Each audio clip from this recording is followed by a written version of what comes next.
Good morning, good afternoon, and good evening from wherever you're joining our class from. So we are continuing with our lectures on the Betrayal in the City, the study guide to Betrayal in the City, and we are continuing with the themes. And the last theme we are looking at in lecture 7 was the misuse of power, stroke bad governance, and misrule. So today we are doing lecture 8 on the same theme.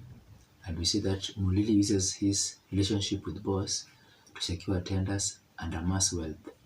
He manages to reverse the termination of his tender by soliciting assistance from boss.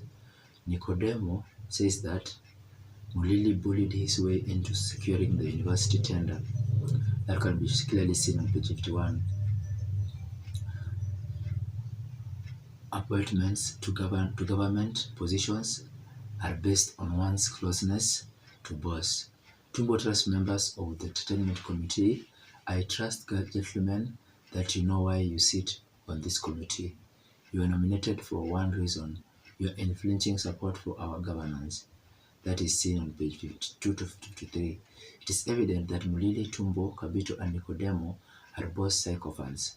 Mulili's unflinching support for boss is rewarded with farmland and great cattle. Tumbo is mandated to organize a playwriting competition, but instead declares Jasper the winner of proposed playwriting competition. 1/3 will be given to Jasper and Regina, and the other 2/3 will be used to put the records straight. That's corruption. The next theme is fear and suspicion. Fear and suspicion. Fear is the unpleasant feeling caused by the possibility of danger or evil. Actions or inaction by several characters on the play are motivated by fear. The people of Kafira live in great fear. They lack freedom of expression. They cannot understand why the likes of Jasper, Adika, and Moses and Mosese talk too much and put themselves in unnecessary troubles. Beggars feel that the protesters are wasting time. Regina warns Jasper against talking too much. She does not want him to end up dead like Adika in prison, like Dika and Mosese. So Jasper's red academic gown is a source of constant fear for Regina. Tumbo gets scared of the students' red gowns and he calls them the Red Guards. Askari warns Jerry and Mosese that silence is all they need to stay out of trouble. Suspicion is created when prisoners either remain silent or talk too much. No publisher is willing to publish Jasper's play since his play has exposed the truth too much. They can only be published if he can hide or cover the truth. Jasper says that nobody wants things that is black and white. You need a little gray and blue here and there. Tumbo confesses that Jasper has a point when he says that you can't clothe truth in lies, but adds that they know better than to shout about it. They know the truth but can't dare speak about it. Tumbo is fearful of Boss. He does not wish to disappoint him. He says that Boss is in full mood. He wants the play to go on as scheduled. He also wouldn't want Boss to know what the writer of the play to be acted is Jasper. Boss advisors hate him, but they don't want to talk beyond whispers. Tumbo says that until people like Mulili are out, it is dangerous to do things differently from what is expected in Kafira. Regina fears going to see Boss to plead for Moses' release because she is afraid of him. She fears that something will go wrong if he sees her. Regina fears for Jasper's safety.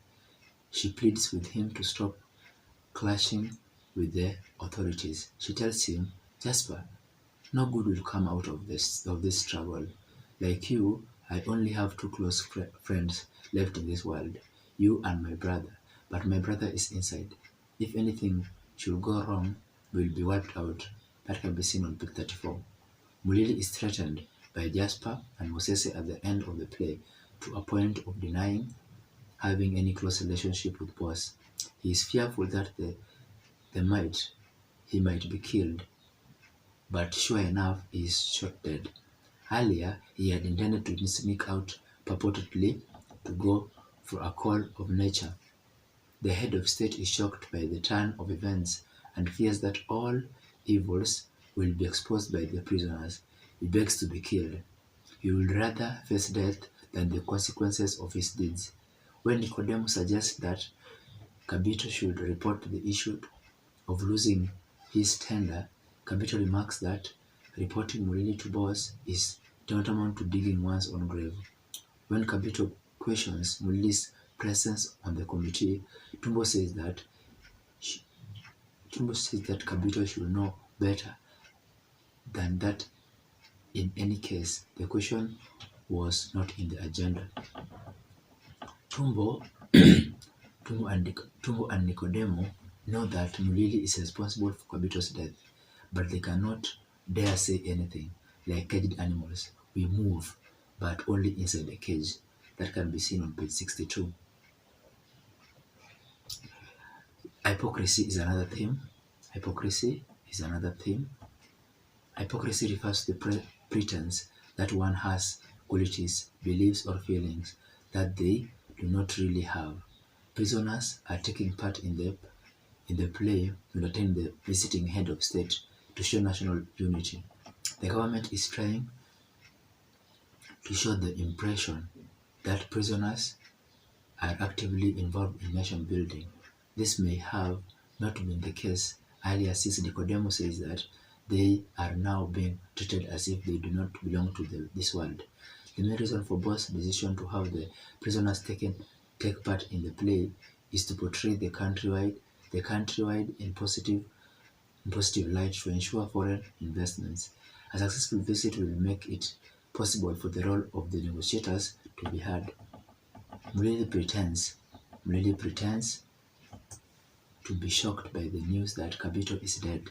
He informs Tumbo and Nicodemo that Kabito has been involved in a fatal accident. During the 1-hour break, he pretends to be saddened by the news. He claims that the accident was caused by the victim driving under the influence of alcohol. He further claims that Boss was in tears when he heard of Kabito's death and that he had declared that a role be named after Kabito. That can be seen on page 63.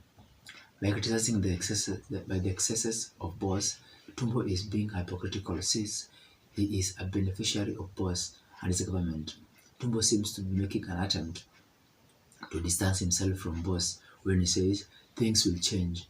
Boss is in all bad at heart. Sorry.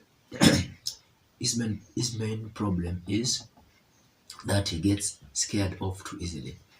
As a result of his loyalty to Boss, he is made the chairman of the committee, mandated to organize for the entertainment of a visiting head of state. He also owns apartments courtesy of Boss. Tumbo pretends to be doing Regina a favor by introducing her to Boss, yet he knows his boss' ridiculous weakness for women. When she gets into trouble and jumps out of the 10-feet high window, he blatantly says he will apologize to her. He pretends to be sorry for Regina, while all along he had known that what Boss was up to. Tumbo claims to be a socialist at heart and says he could have written the play for the entertainment of the visiting head of state himself, but decides to extend his opportunity to someone else. Tumbo, you have not done badly. Why don't you lead the pack of them? Show them light, eat and let it. On page 44. Boss claims to understand the truth and justice, while in fact he least does. He alleges that the rioting students and the dissenting lecturers have no idea what truth and justice are all about. This hypocrisy is self-serving in the sense that he intends to suppress their freedom of expression to create an opportunity to gain from foreign governments. Mulili misreports Kabito to Boss for allegedly maligning Boss' reputation, yet his real intention is to have Kabito punished for opposing him during the meeting. When Boss gives him the go-ahead to eliminate Kabito, which he does, he later acts shocked and saddened by his death. Askari pretends to be doing Jerry a favor by putting him on rehabilitation after only 2 days and tells him that the government was giving his future some consideration when though he was contributing to the national headache. Hopelessness. Another theme is hopelessness and disillusion. So we're going to look at that theme in the next class, that is class or lecture 9. Thank you and bye for now.